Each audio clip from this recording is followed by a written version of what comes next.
All right. Weird. Hello, everybody. Thank you for watching or listening to the podcast. Tell me your story. The time has finally arrived. We've been announcing it all week. I think, it started Monday or Sunday. We were saying that Justin was going to be on the show, and here he is. Justin Larson is on the podcast. Tell me your story to tell his story. So, welcome. Thank you. Thanks, Chris. It's a good opportunity. I really appreciate it. Like, I'm always grateful to be able to share a little bit about my recovery story, and really just in hopes that it'll help someone else. Someone struggling out there may hear something that kind of nudges them in the direction of recovery. So I'm always happy to speak. I'm an open book. So again, thanks for having me. I appreciate it, man. Yes, thank you for accepting the invitation. I know, like you said, sometimes it's hard to talk about just recovery in itself. Mm-hmm. But for you to come on here today, and we're gonna talk about it. Let's just jump into it. Let's start off with the basics. Tell us a little bit about yourself. Where are you So from? again, my name's Justin. I'm actually from Portage County. So I grew up in Ohio, grew up out in the country. Um, I look back now and like I had a really good childhood. I had a loving family, people that loved and supported me. I have two older brothers. I can remember playing, out in the woods, and we had dirt bikes, we had a trampoline, we had a pool. So like had all the stuff, and that's the perspective I have on it now. At the time, like, and you hear a lot of people in recovery kind of say that growing up, I kind of always felt like a part of, or like kind of indifferent, or just didn't feel comfortable in my own skin, didn't feel like I fit in. And that's kind of my story too. I can relate to that when I would hear people talking about that. I thought, yeah, that sounds familiar. And growing up, I didn't, that's just kind of the way it was. I didn't realize, I just thought, man, I don't feel like other people look like they feel, right? Like I kind of felt, like a little distant, even though I could be surrounded by people. And, that was kind of difficult for me, to say the least, growing up, full of a lot of fear. And fear kind of ran my life to where, it kind of dictated where I would go, where I wouldn't go, who I would talk to, who I wouldn't talk to. I guess like I kind of felt, best way to describe it is inadequate, but with this profound sense of loneliness, right? And like I said, I did have loving parents. I did have, people in my life that definitely cared for me and looked out for me and things like that. But I guess if you would have asked me back then, what's wrong, um, I wouldn't have had an answer. I think I just would have said, I don't know. It just feels like nothing's right. And I can kind of like to step in here for a little bit. I can kind of relate to that in a way because mm, I felt like that too. I mean, coming from a good background, had a good good upbringing, good family, yeah, but at the same time, I always kind of felt in a way like how you said, where you felt like something was wrong, or you kind of felt like you just wanted something more, like your life was meant for more, hmm, but you weren't living that kind of life, and it was kind of like because you're young and you don't have that connection, or you don't have somebody to tell you, as a mentor, like, hey, that's what it is. You have a hmm, greater calling upon you, but it's like you can't figure it out because you see what I'm saying. yeah. And Like I kind said, that's just of kind of the way it was. That's just kind of like I didn't know any different. And I can remember, as far back as I can remember, it just felt like that's just the way it was. Going through school was difficult, because school was full of people, and I kind of was the shy kid. So it was difficult to make those connections with other people. Um, and again, just kind of always just being scared of life, like everything's kind of tight inside. And, we'll get into it later on, but I found something that kind of made that tightness finally release, right? Yeah. Okay, let's step back just a little bit. So you said you had, two older brothers, right? Mm-hmm. So I had two older sisters, and that Okay. was, that was a pain in the butt because at the same time they were very beautiful women. So Mm-hmm. all the guys in the neighborhood, of course, because this is the early '90s, so everybody's out on their bikes and everybody's in the neighborhood. And being that I had two very attractive sisters, everybody's like, "Yeah, I'm gonna be your brother-in-law. I'm gonna be your one of these days, Chris. I'm gonna be your brother-in-law. You'll see." So I always kind of wanted a brother, but Mm-hmm. throughout life I have gained them. But Yeah. tell me, what was it like having two older brothers? I mean, they're phenomenal humans. They're great people. I have a niece, and it was just I always had somebody kind of to, like I said, we would go play in the woods. I have memories of riding dirt bikes with them. We would take trips and go to West Virginia riding or down in Southern Ohio riding, all of that. So again, like I always had the family structure was there. But for some reason, like I said, the way kind of I'm wired, it always felt like I was missing out on something, and like something wasn't there for me. But again, like, yeah, my older brothers are awesome. They're great humans. They're good people. Now, did they pick on you, or was it like, No, they were very protective of me and supportive. I went to a small school in a small town, so um, as I got older and like in high school, I skipped a lot of school because again, like I was kind of like I said, the shy kid, and so that shell kind of moment where you're E- just like, yeah, exactly. So like if I had to get up in front of the class and read a book report or something, that ain't happening. So I would just skip school, and I used to skateboard a lot, so I would just go and I'd skateboard by myself, and that was kind of like an addiction for me because it was just me and my skateboard, and I could just focus on that the whole time, and I could block out all this stuff. Um, but getting back to my brothers, they were very popular and great students, and so I kind of got to ride their coattails because, like, I was the younger, you, the got to kind younger of follow brother. their footsteps pretty much. Yeah, yeah. So I probably got away with a lot more than I should have, but no, they were great. Like I said, they were always protective of me and understanding, and like I said, I had great love in my family. I really did, but for some reason, um, I just couldn't feel it like I think I should have. You just had this hole, that needed to be filled, right? Yep. And I think a lot of like you said, a lot of people can relate to it. So Mhm. going into your schooling experience, getting into high school, you were kind of touched on a little bit. You're a shy kid. You're skipping school. What else is going on? Um, so I kind of always uh like I and this is kind of funny because I can remember the first time I got drunk, right? Um, and I don't know if, like, say my two older brothers like remember the first time they got drunk. Like it wasn't that big of a an event for them in their life. It didn't absolutely change them like it changes me. So I was about 15, and the parents go out and they're going to be gone for a couple days. They go on vacation. I know the alcohol's in the house there, Oh, and it's all the different liquors, the light ones, the dark ones, and I just mix them all in a cup, and I just start drinking it and chugging it.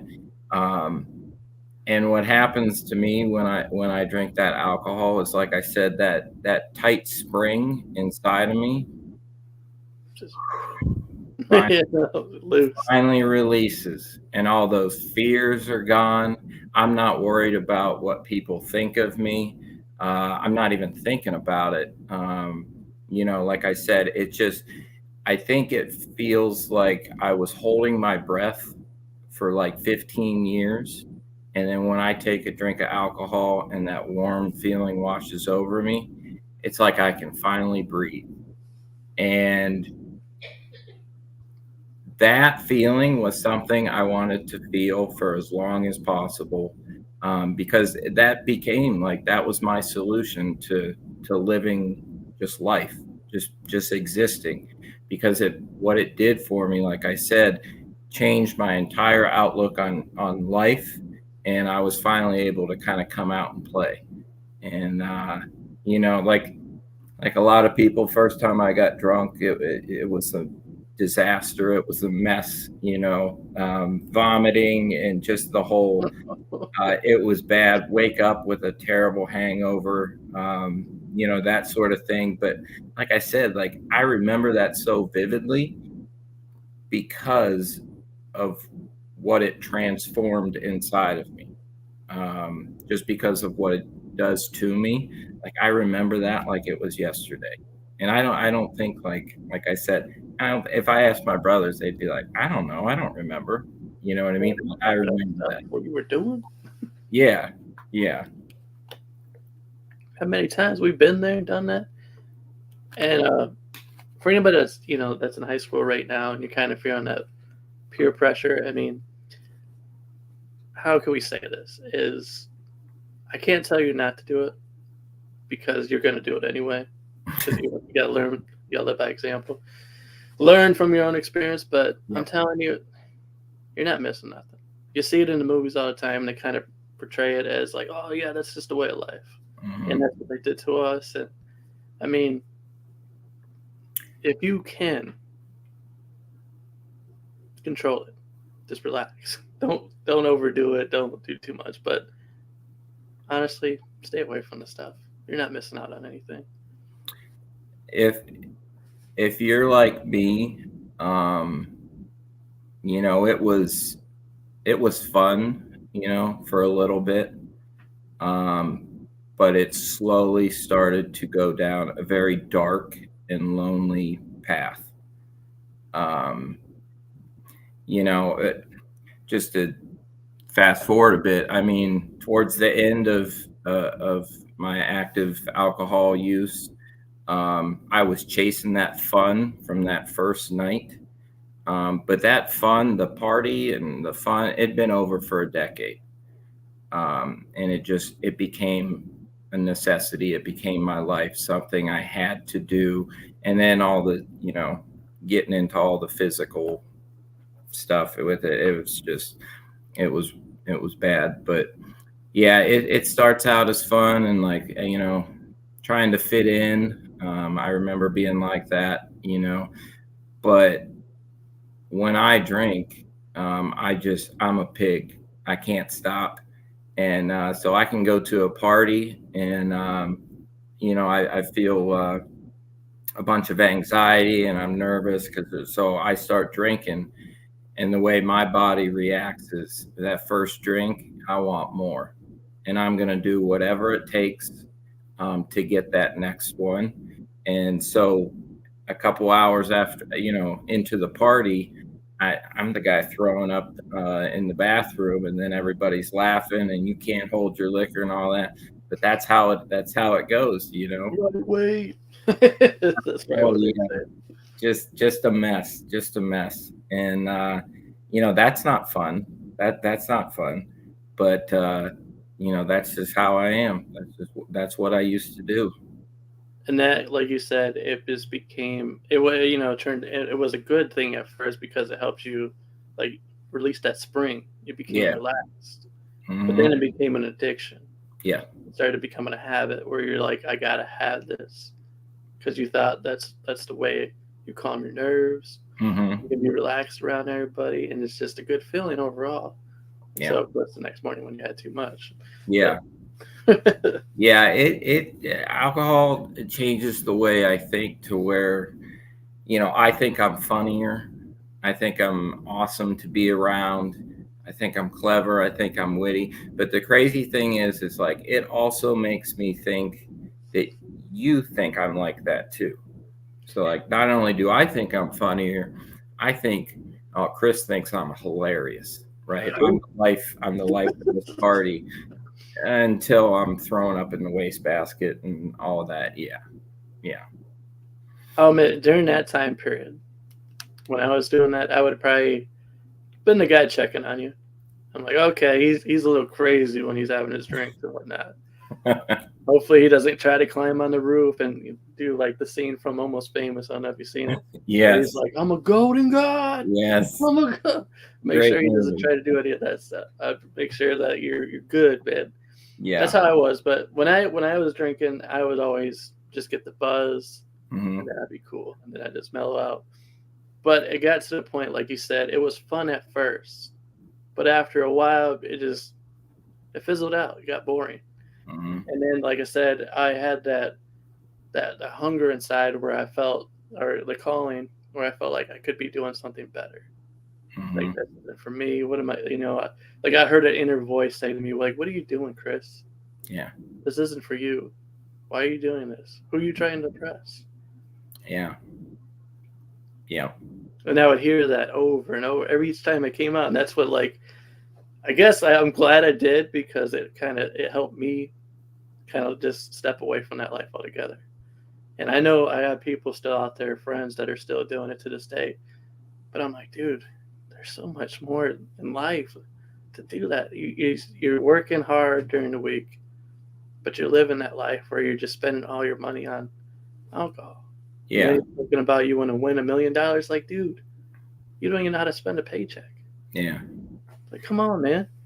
I think like for me today, it's having like a sense of a purpose in living, a useful, purposeful life. And I think like, yeah, when I was drinking, because I mean, I was out there drinking and drugging for 17 years. And I doubt I was helping anybody. I was not of use to anybody. I was a burden to my family, um, to my friends that stuck around. Complete 180 from the life I try to live today. And just, I mean, compared to how you are right now, you know, I couldn't really see you being, drunk. I couldn't see Yeah, you being that guy. no, I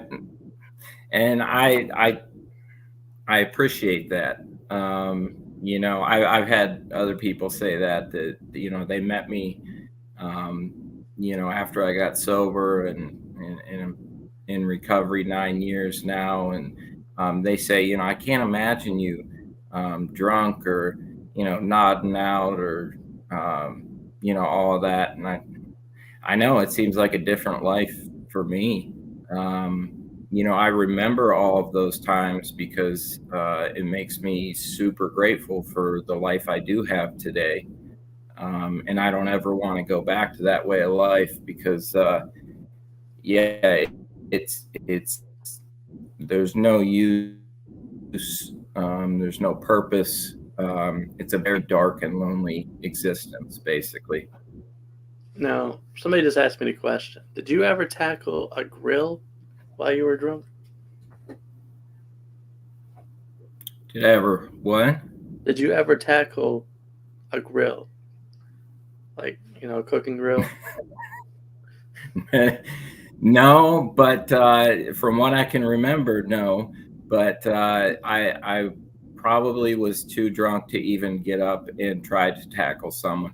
I'm the type of guy that like goes to the bar and starts drinking, and then all of a sudden I see somebody over in the corner, and I think they're looking at me funny, right? Oh no, you're picking fights. Yeah, so it's because I used to drink like tequila. I think I'm a UFC fighter if I'm drinking tequila. Or But the thing is, like, I have to be so intoxicated for me to even go up to that person that I think in my head is like got a problem with me.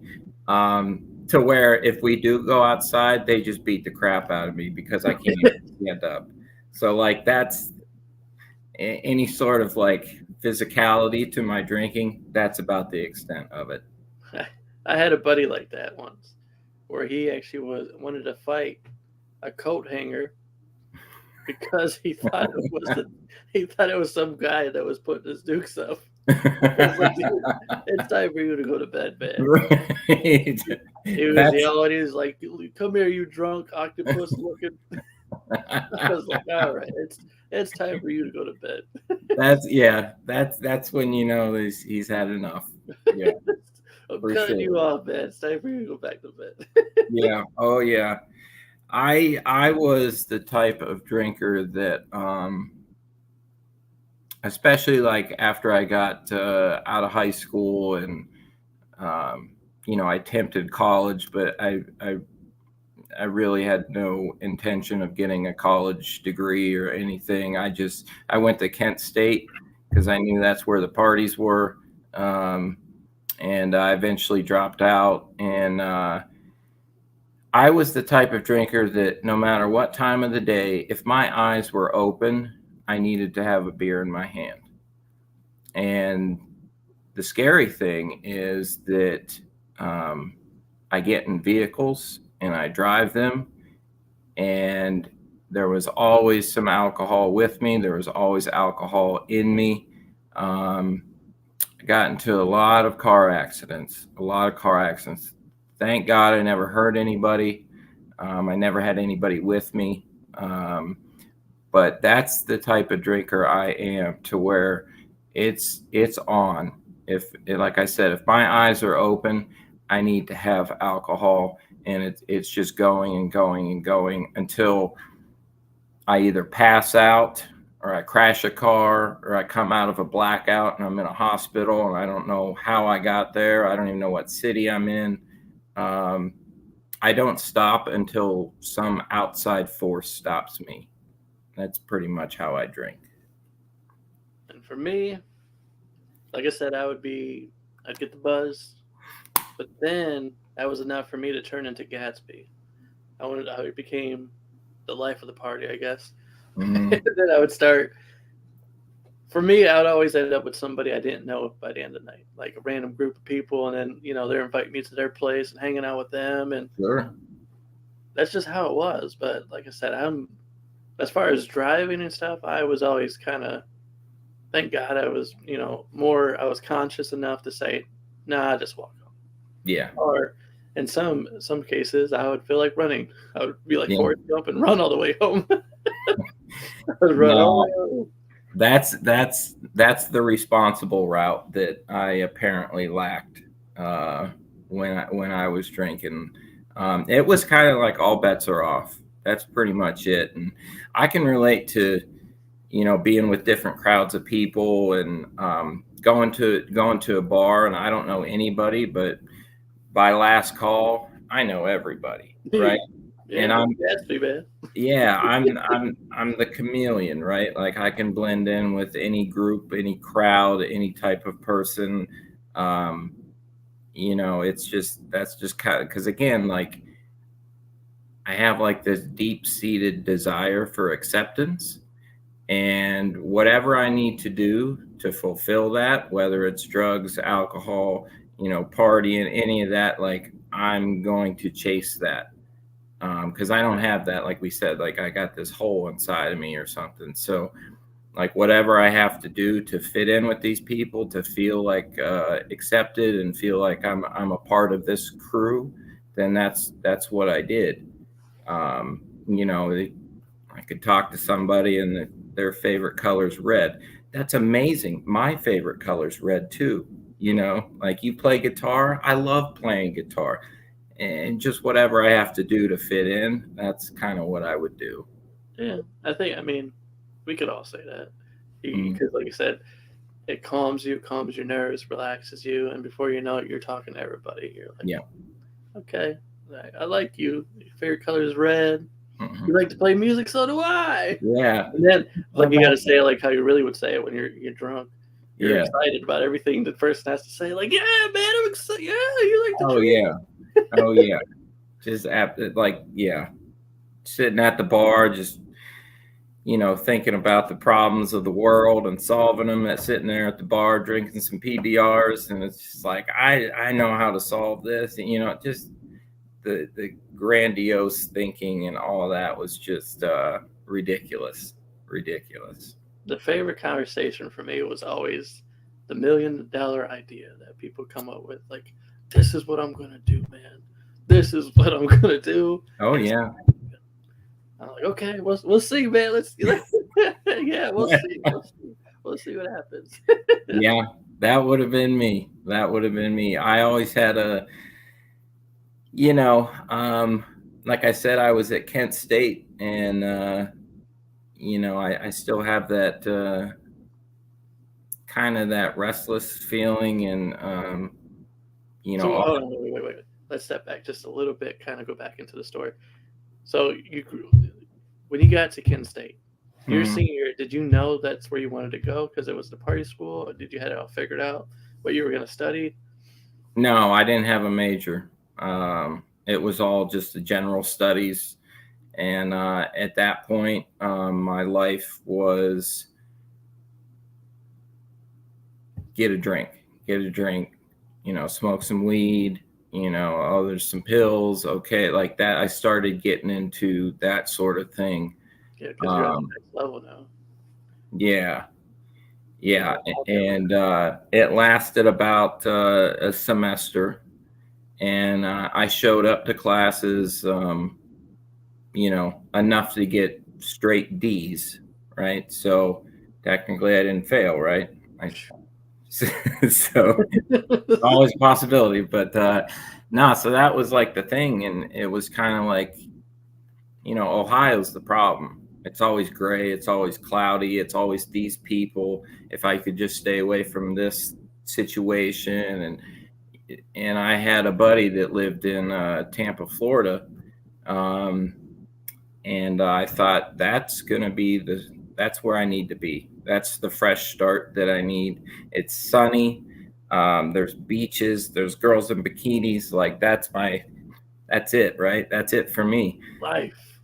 Yeah, that's it. Like that's where I can shine. You know what I mean? Like Sunshine. I've been in Ohio all my life. Like so I moved to Tampa, and early 20s at this point, and I'm kind of left to my own devices. And I always have a 12-pack in the fridge. I got a job as soon as I got down there delivering pizzas during the day.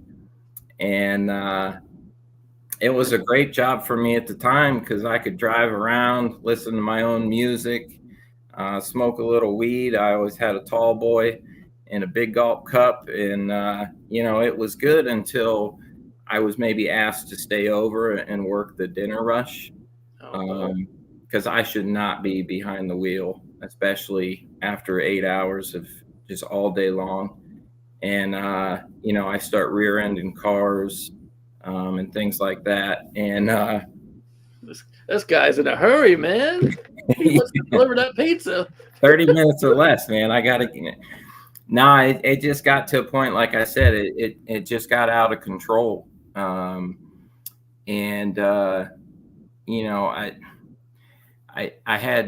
I have two loving parents that, at this time, they've been divorced. And a buddy of mine down there ended up getting a hold of one of them and called him and said, "You better come down and get your kid because he's going to kill himself or kill somebody else." And to my surprise, they both came down, showed up on my doorstep, and kind of rescued me and brought me back up to Ohio, got me out of the scrapes I was in down there. And, at this point, like, I understand, like, when I drink, like, there's problems that come up, right? Like, I'm not dumb. Like, I know, like, it's drink trouble. Like, I get that. I can see that.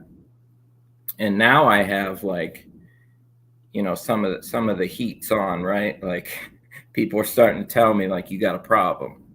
You got a drinking problem. And I used to think like, yeah, but you drink like I drink if you felt like I felt when I didn't drink, right? Like that's the thing. Like that's why I can't go even a small amount of time, like maybe a week. Because again, like I kind of get into some trouble, and it's like, okay, I got to chill out. I can't get back into that. I can't drink. Can't pick up anything. I'm gonna get my life on track. And maybe a week goes by. Probably not longer than that. And it's not like something traumatic has to happen, like the dog dies, the girl leaves. It's just, for some reason, a drink sounds like a good idea right now. And I will completely forget about all the evidence of why that is not a good idea. Or I will think of it and I'll think, nah, it'll be different this time. Because I won't do X, Y, and Z. I'll do A, B, and C, and it'll be cool. And it was like, I don't know, trial and error, basically. And it always ended in error. It never turned out right. It's like getting a DUI. It's like, well, I went left because that's where the state trooper was. If I would have went right, it would have been okay. That's how I used to think, instead of maybe just don't drive drunk. Maybe that was the issue. You know what I mean? Now, I wanted to ask you, during this time period, did you ever talk to a friend about like how you were feeling? Were you ever comfortable enough to do that? No, I don't recall any time. Like I said, I always felt like there was something wrong with me, and I couldn't figure out what it was. I remember being young and being like, I think I have diabetes. And I didn't even know what diabetes was. It just sounded like an ailment that, hey, maybe I have that, because I know I got something, right? And I just kind of, any sort of conversation or, anything that got in the way of me getting that next drink, um, I bulldoze it. So if there was any conversations, I'm sure I probably shut it down. I'm a runner too, so anytime like I get in sort of uncomfortable situations, or somebody confronts me about my drinking, I would just take off. Yeah, yeah, I'm not sticking around for that conversation. If you get in between me and my drink, then yeah, you're gonna lose. Yeah. I mean, I bet you there's a lot of people that can relate to that. Definitely say like, yeah, been there, because you don't want to admit when you have something wrong with you, when something you're having an addiction, especially when some people try to confront it. Like, no, Mhm. you don't, because you're in that doubt stage. Where you're Yeah. like, nope, not me. I don't have an Mhm. addiction. I just do this for fun. This is how I relax myself. I enjoy myself. But Right. there you were. Yeah, I mean, even it wasn't like it was obvious that like I have a problem. I mean, towards the end of that first Florida stint, because I lived in Florida like 3 different times, because I don't know, I always run to Florida thinking it's going to change things. But towards the end, I was delivering pizzas in like a good alcoholic's car with like the bungee cord on the hood to keep it down. And so again, like you figure I would notice these things, but again, I block them out, and because the only thing that matters is just undoing that spring, right? And that's what put me in um, a lot of dangerous situations, throughout those 17 years of drinking and drugging. So, what did your parents say to you exactly when they came to pick you up? Well, at that time, my parents did a great job of loving their son, right? Again, like they see I'm in trouble for one reason or another, and they want to help me the way that they know how to help me. So they were loving, like I said. And I don't know how many, I'm sure I don't have children, but I'm sure I would like to think like if they got in a situation 1,200 miles away, and I would run down at the drop of a hat and, rescue them as well. But, it was kind of like, okay, this is your doing, and we're going to help you get out of this. But it was like an understanding, like, don't do it again. Like, Yeah. that's it. Like, you got to straighten up. Like, you're an adult now. Let's act like it. So that was kind of their mentality at that time. It's like funny. We always go to Florida to escape because I did the same thing where, that's the place to go for spring break because that's where Yep. all the work is going to be at. And me and my buddy ended up going down there, taking our, I think, yeah, it was our tax money. We ended up going down there for spring break. Yep. But we didn't realize until we got to Orlando that we didn't have no money to get back. So then we got stranded in Florida, And my parents I didn't come from a background where we got wealth or anything like that. So, like you said, our parents, I already know that, if I call my parents, they're just going to tell me, you better get the job down there. You better get to work. Yeah. That's the only way you're coming back. Right. Luckily, Yeah. my buddy, his grandma was able to take him back. Okay. But for me, it was a learning experience. Sure. So I had to use what I had left to go to Fort Lauderdale. And then once I got to Fort Lauderdale, I just, I happened to have family there and I ended up staying there. And that's where, I ended up staying for, I think it was a month or so until I was able to get, some money together to come back home. But it definitely was, definitely opened my eyes. Mhm. It definitely said, hey, okay, you can't be doing stuff like that. And then, Yeah. okay, anybody that's listening, this story, I was actually sober. I wasn't drunk on a train. That was just me being a kid Yeah. and feeling like, yeah, I could take on the world. I'm ready to go on a road trip. And, let's do this. Yep. I'm not really thinking all the way through. There's one of those brilliant ideas that you and your friend come together. Like, let's do this. Well, if it comes down to it, we'll be homeless, but we'll make it in Florida because it's gonna be nice out. It's gonna be nice. But Yeah. Once reality kicks in and once you're actually there in the moment, it's like, yeah, you better do better research on how you're going to live that one out. Yeah. And like I said, I was lucky enough that I had family down there. So Mhm. it worked out for me. It could have been a lot worse, but it's definitely a learning experience. Mhm. And how it turned out for me, it actually turned out pretty good. My buddy went back home because his grandma was able to pay for his ticket. But while I was down there, Spring Breakers, that movie was coming out. Yep. MTV was down there. So I'm there at the right time, getting to be extras in films. I was like, this is awesome. Yeah. Yeah. But for anybody that, it's kind of in a similar experience where you got that travel bug where you just want to get out and adventure. Yeah. Make sure you got the finances before you do that. Right. Don't make the same mistake I did. Don't do it, man. It's bad. Yes, that's definitely a requirement. Make sure you got money to get back. Make sure you have the funds. Mm-hmm. Mm-hmm. I'll admit, it was a fun trip going down there. Mm-hmm. Going from Sandusky, Ohio, getting on the Amtrak train, right into Chicago, and then going back through Ohio. We could have got off there. Could have got off at the train station and said, yeah, maybe next time we'll just get our money back. No, we were committed. We were ready to rock and roll, man. So the next train station was all the way in Maryland, in Washington, D.C. Get there, and we had to switch trains to go down to Florida.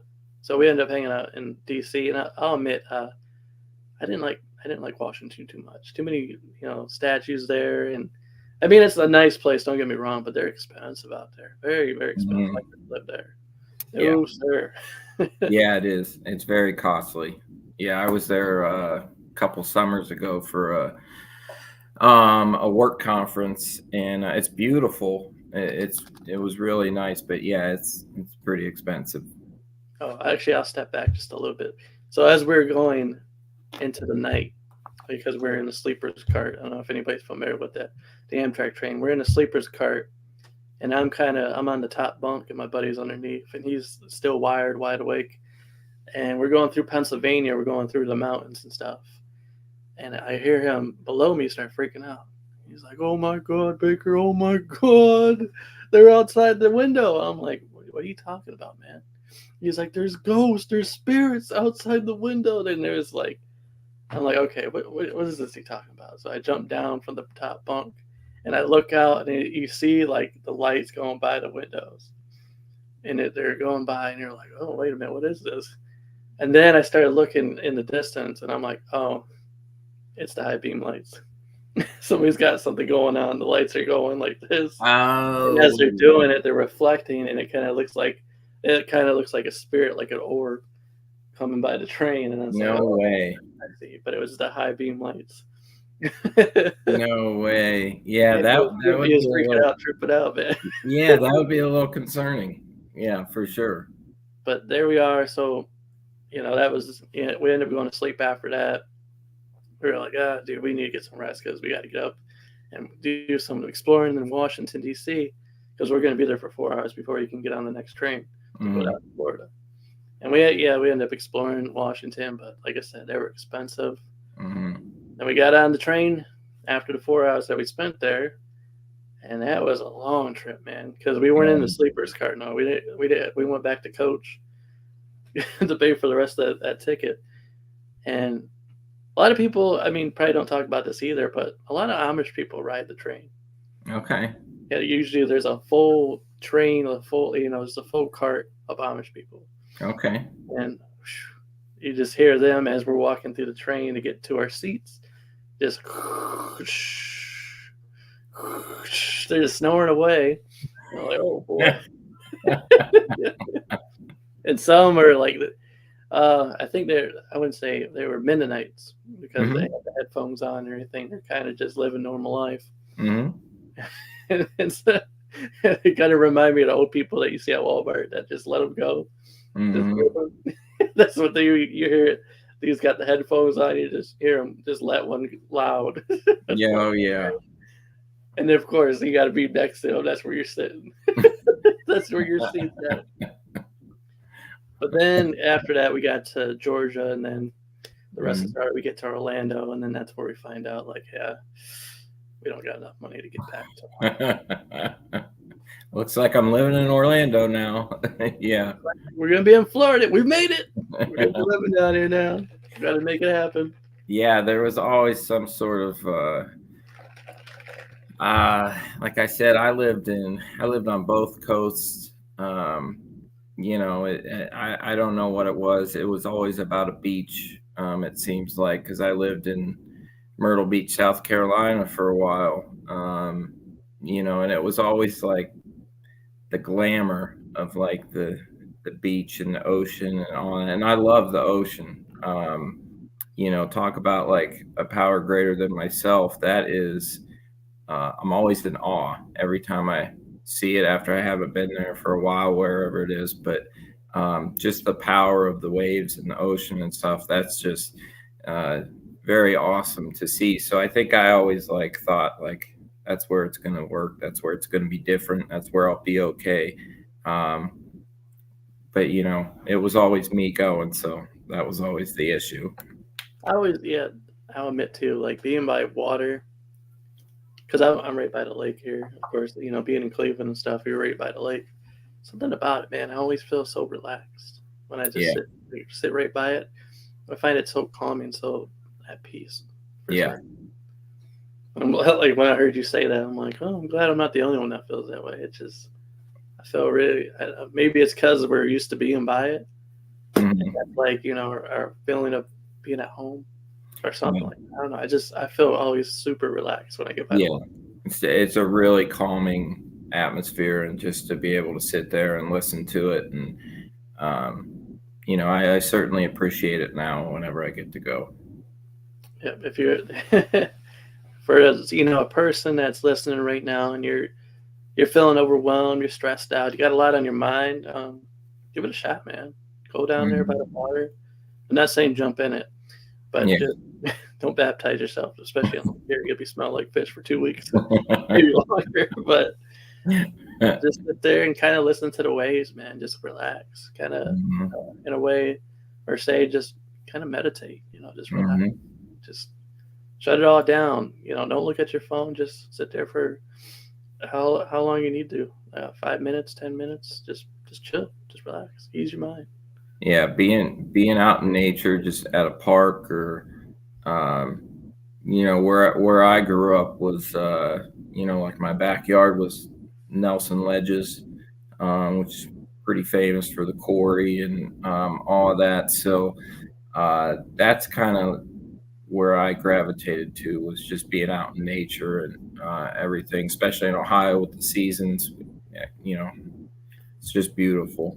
Yeah, and like you said earlier, it does kind of get depressing towards this time of the year because Mhm. it gets gray and Yeah, gloomy all the time, and yeah, then it starts getting dark fast because the time change, and it's like, right. uh, Yeah, yeah. but we have. I feel like I'm kind of sponsoring this. So if you're looking to come to Ohio, come and check out our hiking tours. We definitely get plenty out there. And we're known famously for the one in Columbus. Go check out Hocking Hills. Yes. Hocking Hills, that's a place to see. Old Man Mhm. Cave. Come on to the heart of America, Ohio. Sponsored by the Tell Me Your Story podcast. Thank Well you. done. Well done. Thank you. Thank you. So there you are in Florida, going on your third time. When did it hit you, man? When did you start saying, okay, I got a problem. Can't take care. Towards the end there, like I said, it became a necessity. The my body was addicted to alcohol, to drugs. So whenever I didn't have it, I would get awfully sick. So it was just, like I said, anything I needed to do um, to get that next one. Because I don't want to be physically sick anymore. And I put myself in a lot of crazy situations. I've been robbed, had guns in my head. Like it's not something that me growing up, you would ever think that I would end up in some of the situations that I was in. Um, you know, again, like I remember that stuff, um, and everything I've been through, like that's all like the experiences and all that. Like I try to use that to help out someone that maybe can relate to that. So like I don't regret any of that stuff because that happened for a reason, and that's, like I said, that's the ammo I have to help out the next person in front of me. Now, I had the same thing similarly happen, but in a way, it's kind of funny. The guy, I mean, I've been, like you said, at gunpoint. I've had knives to my throat because of that lifestyle. Mhm. But the, I'm trying to be serious about it. But during this time when it was happening, I was trying to talk to the guy and reason with him. I didn't get robbed, but I had it. Somebody was in the room that was able to talk him out of it because he was drunk, and he Mhm. pulled out his knife and had it to my throat and everything. But the worst part about it was he was a deaf guy, and I didn't know any sign language to talk to him to talk him out of it. He's a deaf Oh, dude, no. so he's talking all this. I can't make any hand signals like oh, Yeah, I can't talk to him, and it's like he's drunk at the same time, so he's not fully right, aware of what he's actually doing. I'm like, dude, somebody help me out here, man. right, right. What's the universal signal for "don't stab me"? Like, please don't stab me, man. Let's chill. Let's calm down. Put the knife away. Put the gun away. Why are Oh, you carrying this stuff? just the madness. That's just the best way I can put it. It was just madness. It really was. Um, I I kind of I knew I needed help. Um, but I didn't know like what that looked like. My mind just went to, okay, stop drinking, stop doing drugs. That'll fix it. And I used to withdraw on my own all the time. Very dangerous for benzos and alcohol, and I used to have seizures all the time. And um, so I would finally get physically um, abstinent from those substances I was putting in my body. But the crazy thing is like I said, I always go back to it because I can't I can't be comfortable without that stuff. And that was the problem. That was the issue because I tried to put it down, and then I always pick it back up for one reason or another, or it didn't even need a reason. It's just that's what I do. That's kind of what my default setting is. Um, so I like I said, I have some really good family members in my life that kind of both sides of my family. There's mental health issues. There's substance use disorder and addictions and all of that. So at this point, um, my parents they're starting to seek help for themselves because of me, right? Mm-hmm. And I love groups like the Al-Anons, the Family Anonymous, because my mother started going to these, and I don't know what they tell them at those groups, but like all my games were done, like all my manipulation, my poor me stories and this and that, like and really that's what actually started to help me in my recovery, was them actually seeking help for themselves because of what I was doing to them in their life. So it was suggested I go to a detox, and I actually went to uh, a hospital in Cleveland that was a detox, and it was like a kind of a lockdown facility. I was there for 11 days. I had the IV banana bag, and you know, um, I learned my tools, and I remember sitting down, and the discharge uh, coordinator would say like, "Okay, so what is your plan?" And I remember saying like, "I don't know, but I got this, right? I got this," because that's the kind of guy I was. I always had a plan or some scheme or the way I was going to do things different to not end up in the situation that I was in. And I got this, don't worry. And I got out of that 11-day detox, and physically, it was the best I had felt in years, right? Like, I feel great. I'm energized. I'm not sick anymore all the time. Like, I'm finally eating better. Um, the thing was, like, for me, and especially my recovery today, is like the price of admission for recovery is honesty. Like, I need to be honest with myself. I need to be honest with others. And I wasn't very honest when I went through that detox because, like I said, I learned all these tools for staying on the recovery path, but I had a little prescription bottle at home still, and I didn't say anything to anybody about it. It was kind of my little secret, and it was my just in case, my just in case. And so again, like physically, I felt great. I got out of there, going to look for a job. Like I remember going to try to get jobs, and they could smell the alcohol on my breath. Stuff like that. So, okay, now I'm clean. I'm sober. I feel good. I'm ready to take on the world. Um, and again, for some reason, knowing what all of that madness I went through, knowing what it feels like, knowing waking up every day upset that I woke up another day.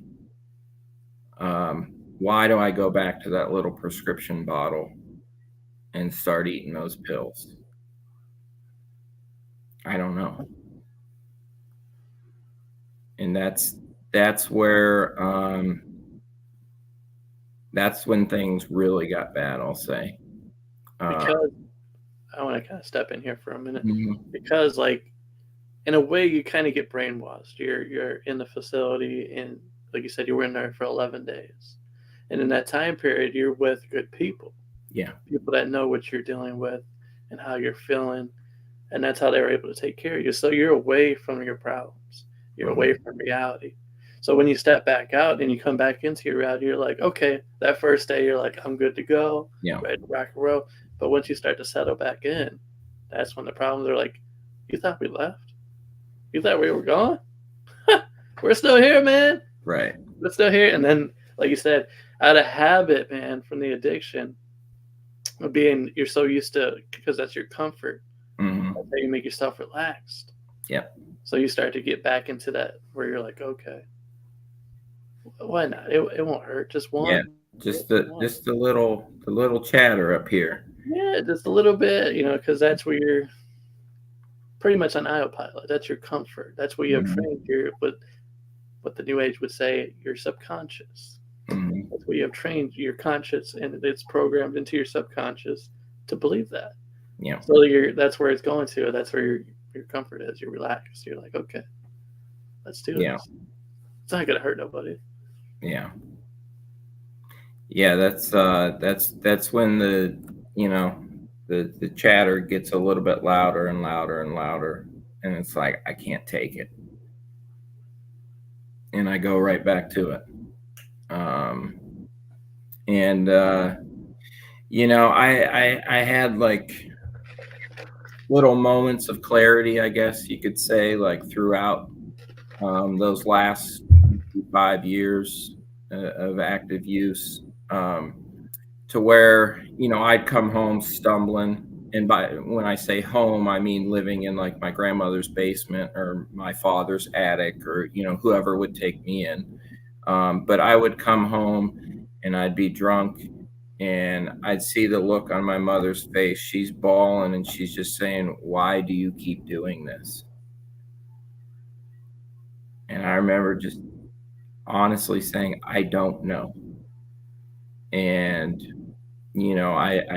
I remember vividly, her face in some of those instances where I was actually, uh, present to the reality of things and not like what I believed was going on in my head. I could actually finally, like, be present and see not only the harm I was doing to others, like the people that loved me the most, but also, like, the harm I was doing to myself.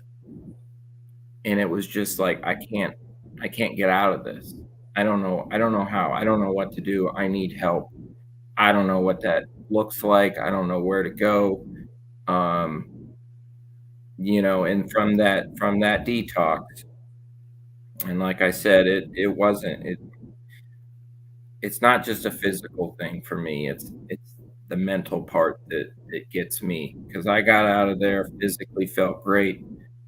Mentally, after I don't even remember how long I lasted, and I go back to it, and then I'm the guy at the liquor store standing outside begging for change so I can go in and at least get something.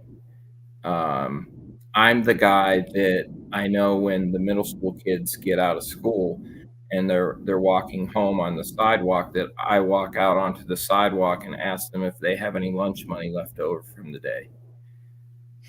That's the person that I turn into, right? Like, all bets are off.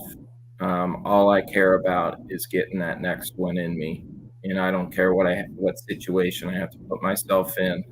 Um, I got nothing left as far as, like, morals and values and, um, anything like that is it's been gone for years. Did you ever see yourself getting that low though? When you were in that time period, where do you see yourself asking kids, to help your addiction? I remember, and it's a little gnarly, but I remember in Myrtle Beach, I went and got some heroin, and I had a rig on me, and I went to a gas station, and I went to the bathroom, and I didn't have any water, so I used the water in the back of the toilet, um, and then shot up and was in there for a bit and came out, and the clerk just kind of looked at me like just disgust, but also kind of frightened. And I remember saying, "Oh, my stomach's messed up," whatever. And but like going to those depths, um, that's why I tried to stay drunk. I tried to stay high.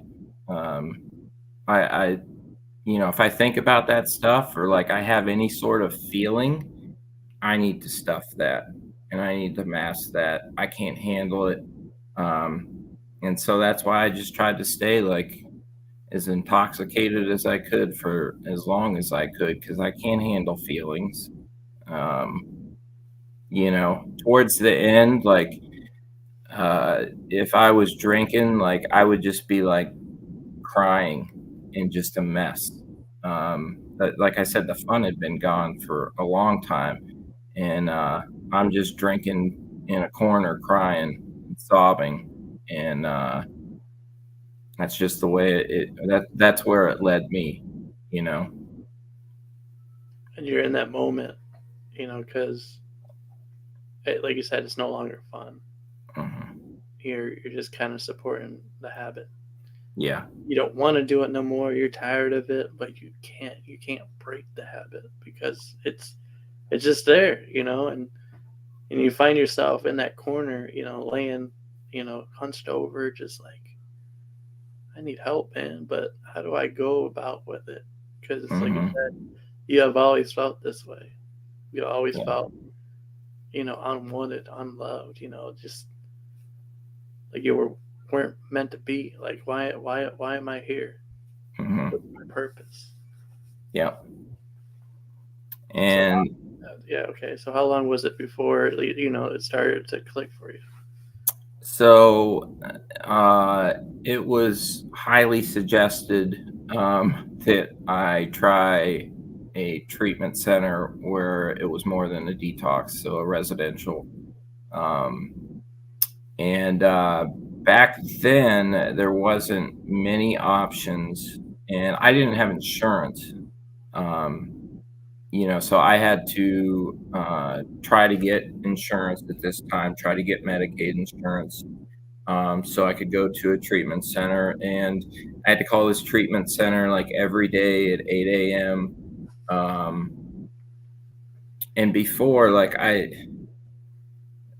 wasn't waking up at 8 a.m. for nothing. The only reason I'd be up at 8 a.m. is if I was still up from the night before.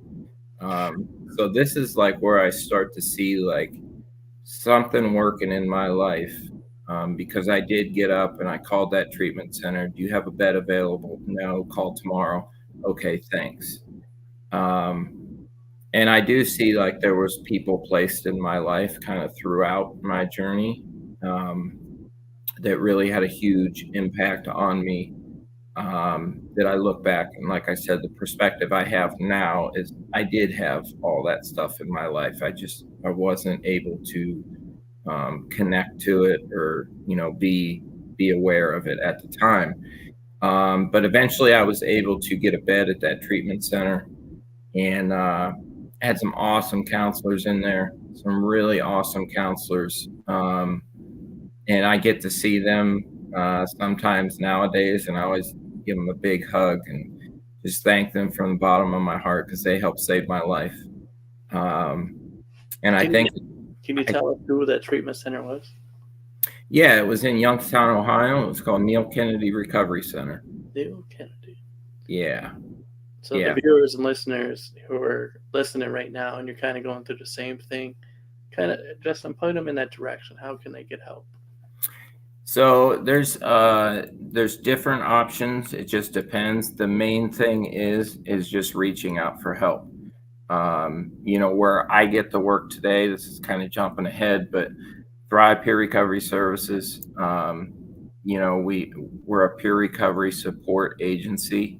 And I was talking about getting out of that first detox, and I had my tools, right? I had my toolkit, but as soon as that fresh air hit me, I was left to my own devices, and I set down that toolkit and I thought, nope, I got this. Well, a peer supporter can sit there and hold my hand and say, look, I'll show you what I do. I'll show you the way, right? And really, it's just support for whatever the recovery goals can be. So my recovery doesn't have to look like the clients or the peers, but I'm there just to kind of help hold your hand in the beginning and let you know you're not alone, right? Because a lot of us feel like we are alone, but there's so many of us out there, and I'm willing to help with anything. My phone rings off the hook, and it's just my life. Like I said, I have a purpose today, and it's to be useful and help out folks that, um, are just like me that may be in that dark spot. So, uh, our website's a one-stop shop, thrivepeersupport.com. You can sign up for peer support, and we got all kinds of information on there. We have peer support. We always say, like, we like to meet people where they're at, and that's on like a mental and emotional level, but that's also physically, like, where they're at. So whether it's just out in the community, whether it's in health systems, which is what I get to do, is work with the awesome peer supporters that are in university hospitals, Cleveland Clinic hospitals, the Metro Health System. So when folks overdose or they come in intoxicated off of whatever substance, we have peer recovery supporters that are able to meet them and say, look, I know what you're going through. I've been there myself. How can I help you today? And it's, just goes from there. So the main thing I would say is you reach out. You're not alone. And I'll just add my 2 cents in there. Your life is worth more than words. Life is worth more than words. I think somebody needs to hear that right now. You have greatness inside of you, man. We're just waiting for you to reveal it, to show it to the world, to unleash it. But go ahead, Justin. Continue your story before I start preaching over here. No, you're good, and that's so true. That I think a lot of us feel like we don't have value, and that's far from the truth. We're all worth it, and sometimes we don't feel like that, especially when we're in that really dark, deep space, and we're full of fear and anxiety, and the depression. It's crippling sometimes. Depression is.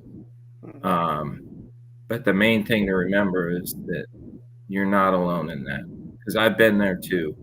I've had 2 suicide attempts in my life, and thank God I'm where I'm at today. But I know what it's like. I know what it's like to be in those spots to where the drinking and the drugs aren't doing it for me anymore. And that was my solution to everything. Booze was my best friend, and now it's turned on me. Now, what am I going to do? And that's when checking out sounded like a good idea. So again, I know what it's like. But if you reach out, like, it doesn't have to be like that. You are worth it. You do have value. We all do. The main thing is reaching out for help. And I know it can be really scary. It was for me. It was super uncomfortable. I felt really vulnerable in that rehab at Neil Kennedy. I had a pretty wicked detox. I was coming off Xanax and stuff like that I didn't feel right for a long time. Actually, my first day at IOP, I had a seizure, and I'd been abstinent for like 35 days or something, but that's how much shelf life was inside of me, that I still had a seizure and post-acute withdrawals hit me. And I stayed in that rehab, went through the residential. It's like 28 days, the usual stay. I think at that point I was finally broken enough inside to where I didn't have any of those plans or those ideas or those schemes of how I was going to do things different. Or, like I said, I was the I know guy. Like, I know, I got this. That was done. It was just, I don't know, and I need help. Someone please help me. And there were some really good counselors, like I said, that understood where I was at, um, and saw value in me when I didn't see it myself, and got me those tools that I was ready to pick up and use.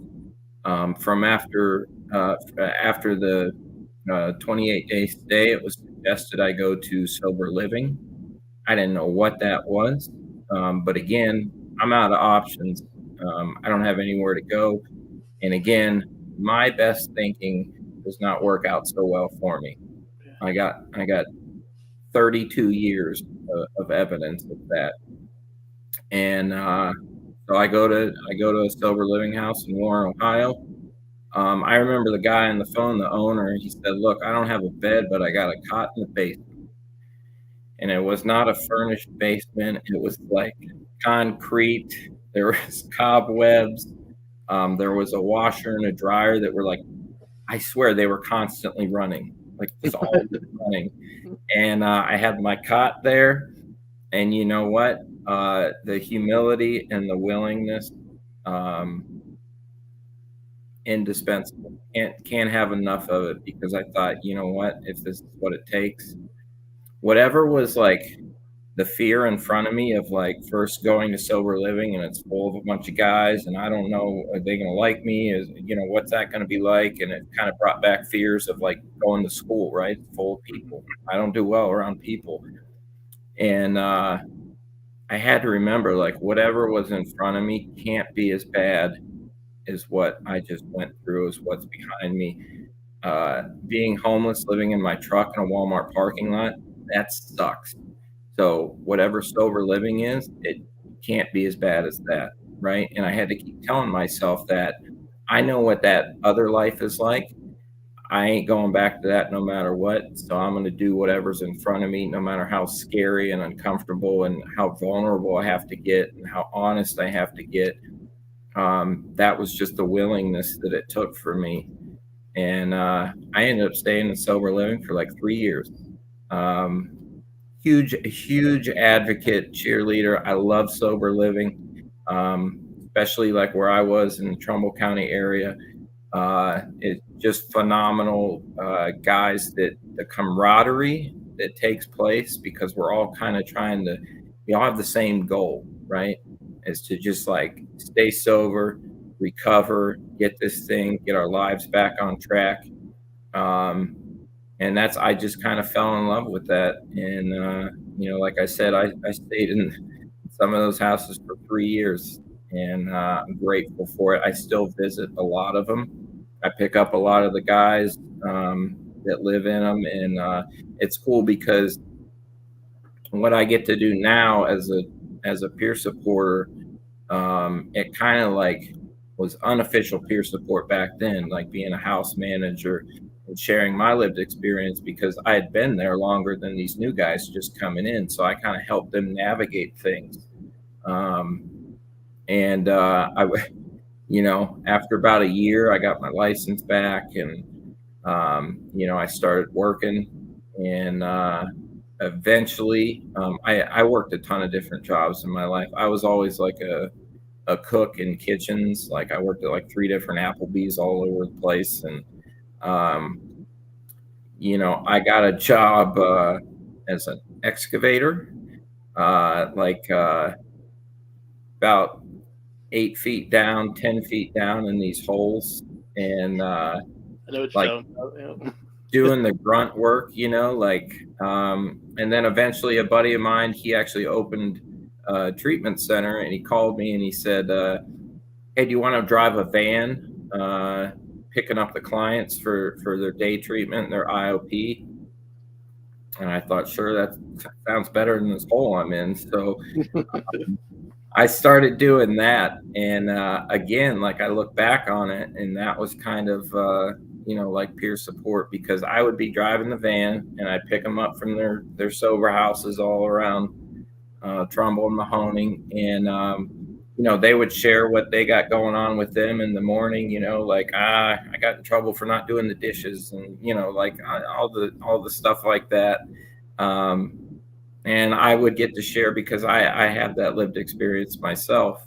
And after I'd pick them up and drop them off, they'd go through their day treatment or their IOP, and then I'd pick them up again and take them home. We would have conversations about what was taking place, and like I said, I look back on it now and I'm super grateful for it, because that was pretty much laying the groundwork for what I get to do today, as a peer supporter. I mean, when I really think about it, like I love it. That's kind of where my faith kicks in. Like when I hear stories like that, like how God can use something like that you know, trauma stuff that we dealt with, but use it for good. Yeah. Because a lot of times in that situation where we think that God will hate us, God doesn't like us. We're full of sin. We're all this bad stuff, and we ourselves turn away from the Lord. But in reality, God's right there all along, kind of, like, listen, I'm right here. Just turn to me. Yeah. Let me use you for the good. Yeah. It's like this ain't nothing. Yeah. There's been millions of other people that have done the exact same thing, but I fixed them, and I can fix you too. I can use this that you got over here that you think that I hate you for. I'm going to use this instead, turn it around for you. That way you can help others. Mm-hmm. And just hearing, like, when you said that, like, your buddy reached out to you just to drive a van. Yeah. You knew what he was doing. He was playing part of the plan. It's like, come on now. Yeah. I look back on a lot of that stuff now, and I'm like, oh yeah, I get it. Okay. Like at the time, at the time it was just like a phone call and yeah, okay. But again, like I look back on my life and I see like people that were really like placed in my life at certain times that, I'm like, all right, there's something going on there. Right. It's all really good, man. I remember, because it took me a while to get to where I'm at with spirituality and a higher power now. I was raised, going to church. I remember me and my two brothers, and we'd go to church every Sunday, and I'd have a little bow tie on, and I'd just sit in the pew and I'd, play my Game Boy until I got caught. You know what I mean? And then I remember later on in life, I'm in active addiction, and my mother is very spiritual, and I remember arguing with her. My stance was, well, there is no God, right? Like I'm a science guy now, right? Like I know science and all this stuff, and here I am, probably 28 years old, living with my mother. Don't have a job, don't have a driver's license, don't have a car. I actually just crashed her car. Living off of her, and I'm sitting there arguing like my viewpoint of like there is no God, this and that, and she's the one that has faith, and her only problem in her life is her idiot son that can't get his life together. You know what I mean? Oh man. Yeah. And we talked about nature, and just in the beginning, it just took a little bit of willingness for me to kind of open my eyes to just a possibility of like, there's got to be something making all this work, right? I can't make the wind blow. I can't make it rain. I can't make those leaves change on that tree. So like, there's got to be something working here that's greater than myself. And slowly but surely, like building off of that, and like just over the years, and now it's kind of like I have certain days to where I'm so plugged in to God, to my higher power. That I always say it's kind of like that movie, The Matrix. Like when he finally realizes he's in the Matrix and he sees all green and all that, and he sees it's all connected. Like I have days like that to where I see God throughout my life, and it's wonderful, And then other times I get so full of myself that I kind of block off that consciousness, right, of that higher power, and then it's me and it's me and it's me. But that's just the human that I am. That I have certain days to where it's like, oh yeah, I need this thing. Well, that's what they say. That's why it's always written throughout the word. It says, "Don't develop an ego," because it's, you know what it means is you're edging God out. Yeah. So when you start focusing more on yourself, like you said, you're me, me, me, me. What about me? What about me? Yeah. Then you start seeing the beauty of the world. You stop seeing it all because you lost touch. You lost your focus because you developed that ego. Yep. That's exactly what's happening right there. You just explained it really good. Yes, but no, that's my life, man. That's spot on. That's like I said, that's what happens. I have, and that's the human in me that I may stray for a little bit and maybe suffer some consequences, and then that pulls me back in to be like, oh yeah, okay, I'm back. You know what I mean? You got the preaching moment coming on for me. I hear it like calling out, saying, how often do we find ourselves? I'm going to touch on this just a little bit. How often do we find ourselves where everything is rocking and rolling? We're feeling good, man. Everything is just clicking. But then all of a sudden, you hit that wall. Bam! And then all of a sudden, you start tumbling. And you're wondering what happened. It's because you let go of his hand. Mm-hmm. You stopped focusing on what God was doing for you. And you started focusing on yourself. Yep. And that's the result. You started focusing on worldly things, and before you know it, you let go of the hand of God that was making it all happen for you. Yeah. And then, what do we do a lot of time when that happens? We blame God. You're saying, God, why you make it happen, man? I thought you was with me. If God is for me, then who's against me? Why you keep doing this to me, Lord? But in reality, it was us. We stepped away. Yeah. We turned away. We turned our backs and walked away. All right. I don't want to be too deep, but you guys feel what I'm saying? That's exactly it. Like I kind of say, like I unplug, right? And I need to get plugged back into the power. And that's basically what I do.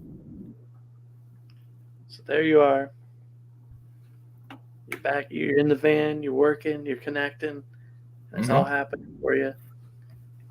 I mean, kind of break it down too. It kind of is like describe it a little bit. Like coming from where you were at to now you're talking with people about, helping them with their issues and how it was for you after going through all that, getting cleaned. How are you feeling in that moment? So early recovery is, at least mine, it was not a straight line, right? Like there's barriers that pop up that are not expected. And the main thing is just, I kept going. I never wanted to go back to that way of life. So like, for instance, like driving that van, like it was really snowy one time and the roads were bad and I got a van full and we get rear-ended by somebody. Like that's not real fun, right? Like I didn't wake up and expect that to happen. But like things like that, like it's just taking one thing at a time and just kind of rolling with the punches and keep going forward and trying to stay positive.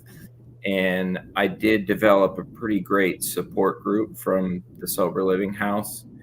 So again, like it's just sharing those experiences and talking through those things that really helped me. And even driving that van, I hope they thought maybe I was helping them, but they were helping me, right? Because that was me being reminded of, I know, because I was there too. I remember where you're at. just because I'm a little bit down the path, I remember where that was too. I remember going to IOP. I remember um, being in that scary kind of vulnerable stage of early recovery because I just set aside everything I knew, right? Like I put down the booze, my best friend. I put down the drug. I put down all that. I put down that way of life. Um, you know, we get wrapped up in that life to where it's like hustling and all that. I put all that down, and now I got to navigate this new way of life, and it can be scary. But again, like that's the power of the we, right? Like I got my brothers in recovery in the sober house, and they're building me up, and we lean on each other at certain times, and uh, Lean on me. yeah, that it's a beautiful thing, man. It's really awesome to, um, I still have some of those guys in my life today, um, and it's one of the coolest, strongest bonds. Like they're my brothers, not by blood, but they're my brothers because of everything that we've went through, and we've shared the hard times and we've shared the good times. Um, and we're always on the same page with things because we're literally all the same, right? Our backgrounds and like stuff like that can be different. Different substances we all used, and like that can be different. Um, but we all have those same feelings deep down inside, and that's how we can relate no matter what. And All right, preach it now, Justin. Preach. well, that's the truth. I mean, um, I have friends of all walks of life, um, different ages, and it doesn't matter because like inside, um, The soul. it's the soul. Yeah. Yep. And we're all in there. We're all after the same thing in life. I've been doing this podcast, and I can tell you from all the stories I heard, man, we're basically we're all in the same boat. We're all Hmm. after the same thing. This thing called life. Yeah. We just want to live it. We're here trying to fulfill the purpose that we're here for, Yeah. and What's everybody's that? out to connect with each other. That love, and in a way, and that's what's beautiful about life is the more you experience, the more you can kind of share it with others, and that's what happens. Like you said, you were able to connect with your brothers. Mhm. You guys didn't go through the same things, but you were able to talk about it Yeah. and open up to each other, and that's what really people need more than ever, especially when it comes to your mental health. To Mhm. have somebody, just to have that one-on-one, somebody that you could trust, that's not going to judge you, but somebody that's going to talk to you, say, hey man, it's okay. Yep. I went through the same thing. Let me talk to you, and I'll tell you how I went through it. And then for people that are watching and listening right now, that's kind of what this podcast is about, so that you can get this knowledge for free, so you don't have to pay for it anywhere else, but you can see firsthand that you who's watching right now, you probably dealt with something similar to this. But hearing Justin's story, this is helping you understand, like he said many times, you're not alone in this world. Justin's gone through it. I've dealt with it myself. I'm not clean. I'm not perfect. Nobody is. We all have dealt with the same issues, but that's us. We're all alike in a way, some way, somewhere in this soul, this body that we call our homes. We're here. And there's people out here going through the same battle that you are. And I hope that who's watching, listening right now, that Justin's story is touching you and helping you right now to say, hey, I like this guy. I like what he's been through. I've been through the same stuff. I'm going to take his advice and do the same thing that he did. I like that Ram Dass quote where he says, "We're all just walking each other home," Mm-hmm. right? And if anything, I would just say that um, recovery is possible. There's that slogan or hashtag "We do recover," and like that's passed around on social media for a reason, because it's true. We do recover. Um, my path doesn't have to look like anybody else's. Um, but the main thing is to know that like it is possible, and it just starts with a little bit of willingness to reach out and connect with somebody.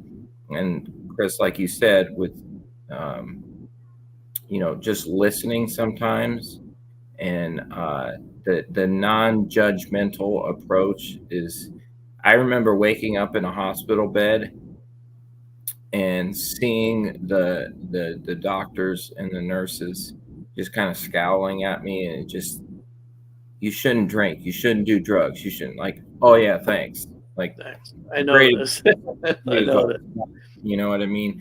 um but a peer supporter can be there and say, look, it's all right, I got you, we're going to figure this out together, you know and that makes a world of difference. Most of us just want to be heard. So the active listening skills and motivational interviewing and a lot of that stuff, most of us just want to be heard. And that was for me, that in that treatment center, that when I did speak, I wanted those counselors to really hear me, because I didn't speak a lot in the beginning, because again, like, I'm kind of frightened. But when I did speak, it was something that, like, hey, I need this. This is how I'm feeling. What do I do about this? Um, so a lot of us, like I said, we feel alone and we feel unheard, even unseen. Um, and I was driving that van, and I eventually made it into the treatment center to work. So I got out of the van and then started doing groups in the treatment center as a CDCA. And that was really cool. Most of the clients knew me from the recovery community anyways, but as a CDCA, I'm not really supposed to like self-report or disclose any of my past history and all that. Like, um, so I heard about this thing called peer support. It was kind of gaining some traction back then. And back then, it was a little more difficult to get the certification. Nowadays, it's way more accessible for folks to get the 40-hour training, the eBase Academy, and all that kind of stuff. There's a lot of those trainings. Back then, there was like one 40-hour in-person training about every 4 months. And I had to go to Zanesville, Ohio, and spend a week there to get that training done. And it took me about 8 months to finally get the certification um, from the state. And so then that kind of started my peer support journey, um, and it's something like, again, like in that van, um, I I hope I was helping them, but I know they were helping me, because being a peer supporter certainly helps me. Every time I talk to somebody, again, it brings me back to where I was at a certain point. But the thing is, if that identification piece is so important, so like if I can get them to understand that, like, I truly know what you're going through, I know how you feel right now, then I can build it up to, I'm not there anymore. There is a way out. You don't have to live like that anymore. Let me help you get out of that hole, because I've been there myself. I know the way out. Um, so that's what I get to do today. Um, like I said, uh, we celebrated 9 years of sobriety, continuous recovery in September, and I got a beautiful life today, man. I really do. Just the perspective I have and the outlook I have is different for night and day from what I used to be. I finally found like that purpose and like that usefulness. that I think I didn't feel any of those times, like growing up or any of that. Didn't feel like I fit in. Like I found some people that are just like me, and I finally feel accepted. And um, you know, I get fed off of that. I really do, and I just want to give back, and I want to help people as much as possible. Um, and that's I do that for a living today, and then I do it when I'm not working. You know what I mean? That's my life today. That's my purpose, is to answer that phone and listen to somebody and listen. They can tell me what they got going on, what their problems are, and everything like that. And I may not have the answer, but I'll sit there with you and I'll listen to you. We'll get through this together. Um, and I may know somebody else that's been through that and they have an answer, so we'll go that route. But the main thing is just being there for my fellow brothers and sisters in recovery. Yes. Well said, man. Well said. And you said 9 years. 9 years, you're clean now, huh? Yeah, yeah.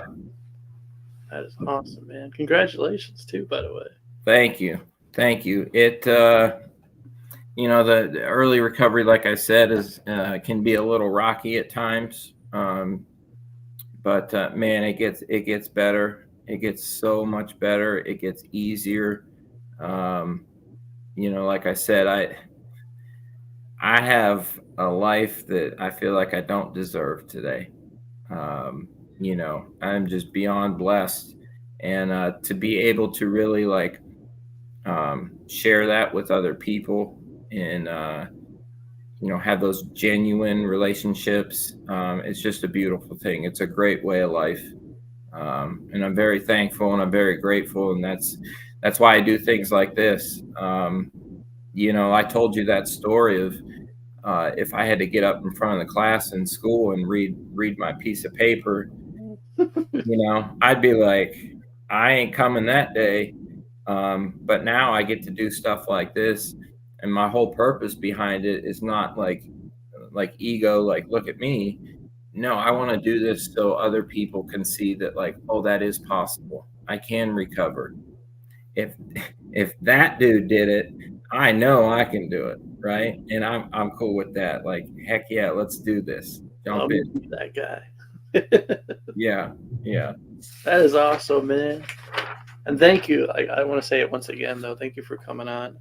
I know for a lot of people, this is tough to even talk about, to even mention, to break down all the details of, like you said, going through it, all that stuff you dealt with. But here you are, showing that greatness off to the world that's inside of you. Tapped into it. Now you're living with purpose. You're waking up every day and feeling blessed. Yeah. Because you know what you're here for. You're here to help people. And that's really what it's all about, you know? Mm-hmm. When you really think about it, we're here to help each other. Yeah.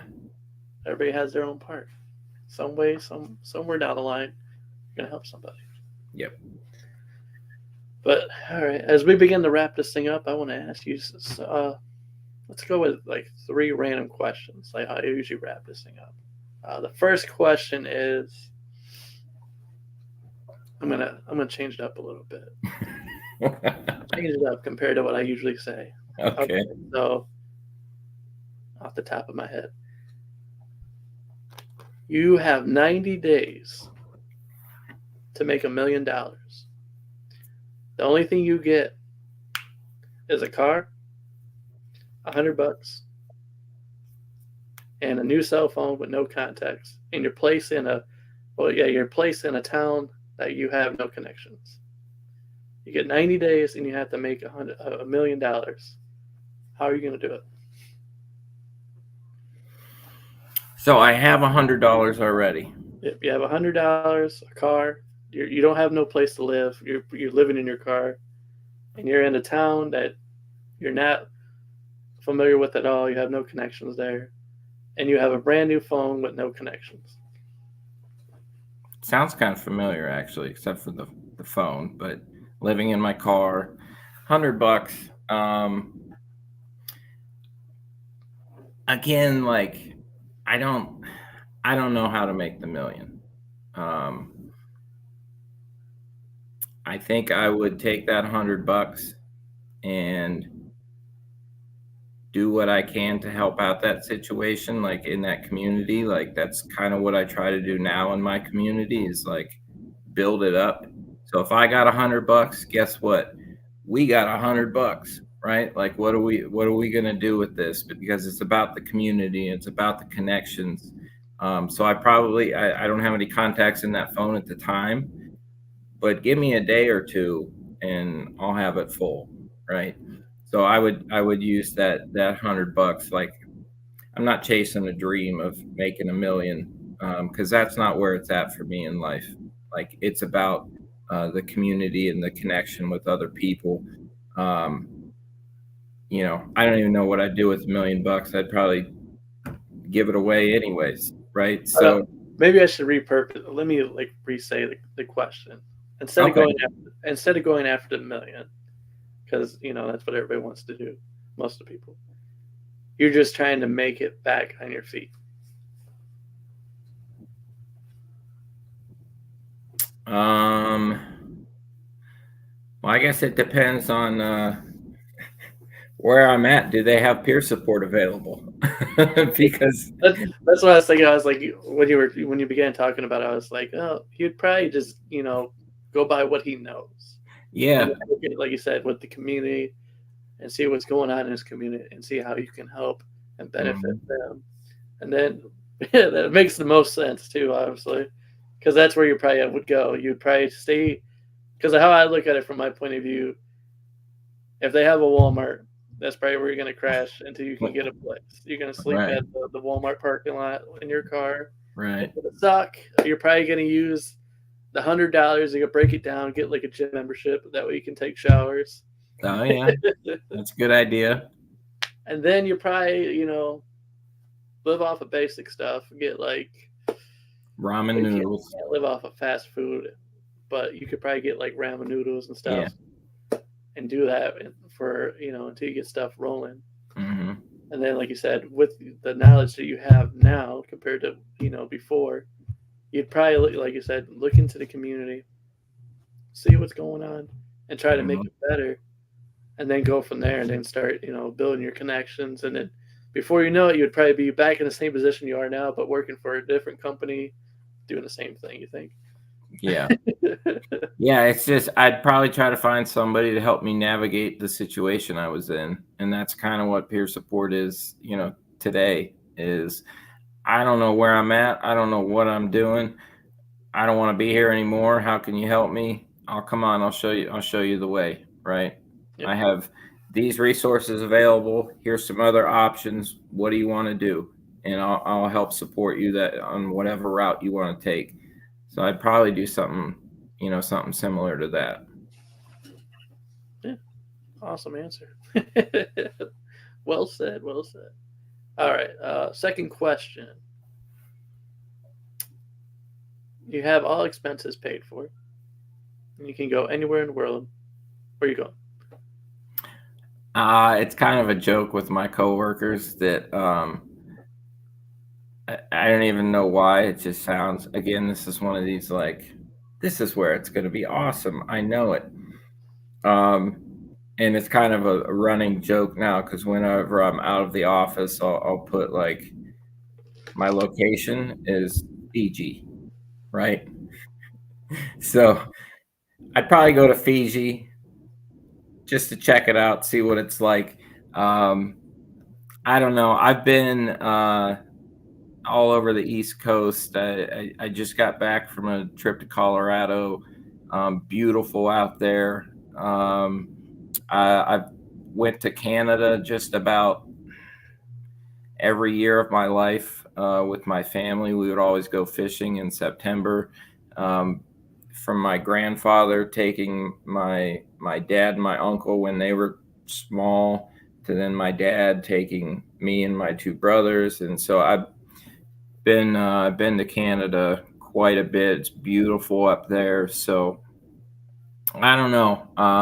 Maybe I would go to Fiji just so I could finally say, yeah, I'm actually in Fiji.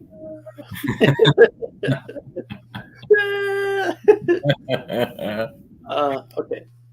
Last question. I'll pass you to Mike and allow you to ask me a question. straighten myself up here. See what you got.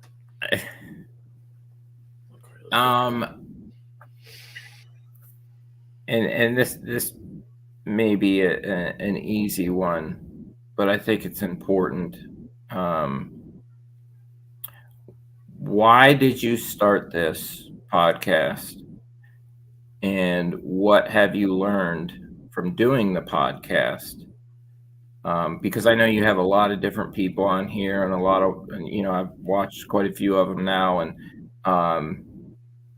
what is the most important things that you've learned from doing this? But also, like, when you started doing this, is your intentions still the same as now? No, my intention then was just to get it started, get it off the ground.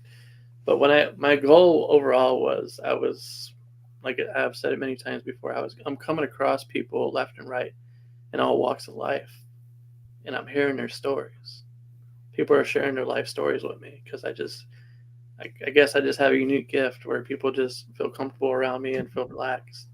And people were telling me their whole life stories, and I was thinking to myself, like, after hearing them, like, wow, man, how often do we walk by people every day in this society that these people have done incredible things or gone through something in their lives that is transfer, somebody were to hear it, but probably just change your whole mindset on how you view it. And I started thinking about that more and more. I'm like, we need that. We're in a world that's surrounded by negativity. Why not create something that you can use your voice? Have people, it doesn't matter who you are, you can come out here and talk and just kind of tell your story like it is, something that you dealt with, and just, give it out to the world. And not only that, but as I started doing it more and hearing people's stories, I was touched because, like you said, we're all kind of in the same race. We're doing life. We're living life. Yeah. But then I started thinking more and more about it as as it kept growing, it kept getting better and better. I kept hearing more and more stories, and I started thinking, like, wow, people are actually getting advice that a lot of people had to pay for. Mm-hmm. They had to live their life and just do the time for it. And people are getting this advice. You're listening to it right now. You're watching it right now. Firsthand. 9 years, man. He's been clean, sober, almost 10 years. That life that he had, that previous life, he's telling you, he don't miss it. He's happy where he's at right now. Yep. And that was a price he had to pay. But now look at where he's at.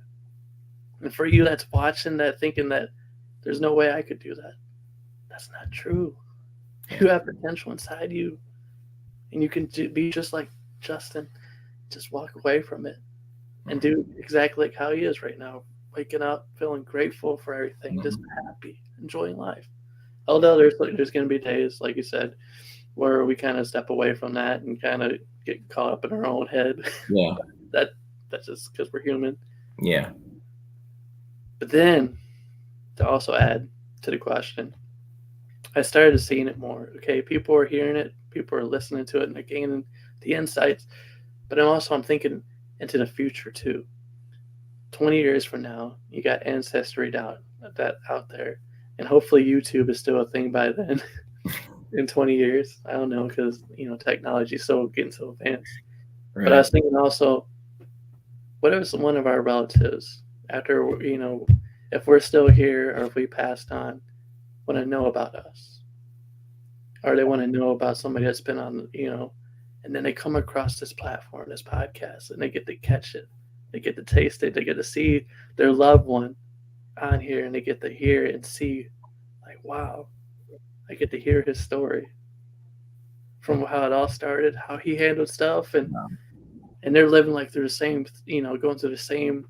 Because sometimes that happens in the families where you kind of fall in that same pattern, you make the same mistakes, same addictions, but then you learn from your loved one who you didn't get to meet in his lifetime, but you get to learn his story, and his story alone helps you. And I started thinking more about that, and it kind of just like I'm getting excited just thinking about it right now, like, wow. Yeah. Wow. Yeah, that's awesome. Hopefully that answered your question. No, that's awesome.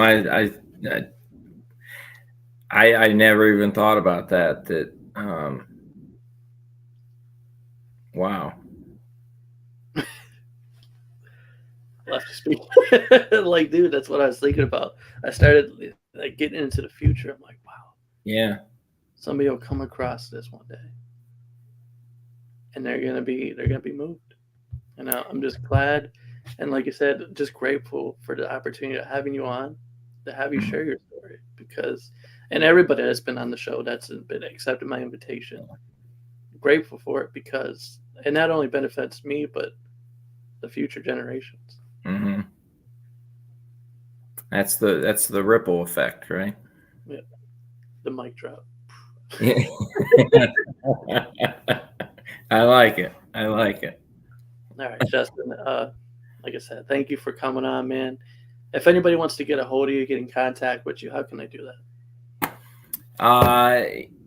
Yeah, I'll drop my email is just J Larson, LARSON, at thrivepeersupport.com. Like, again, you can go to our website. It's a one-stop shop, thrivepeersupport.com. Bunch of resources on there. We're just a bunch of folks in recovery. There's about 90% of us that work there in recovery ourselves. And simply, we just want to help out people that, need it. So we understand what it's like, and we just want to help people get to where they want to get in their lives. So, All right. Well, that's it. That's all we got, man. Thank you awesome. once again for coming on, and thank you guys for watching and listening. Until next time, this is your host, Chris Baker. This is the story of Justin. Peace out.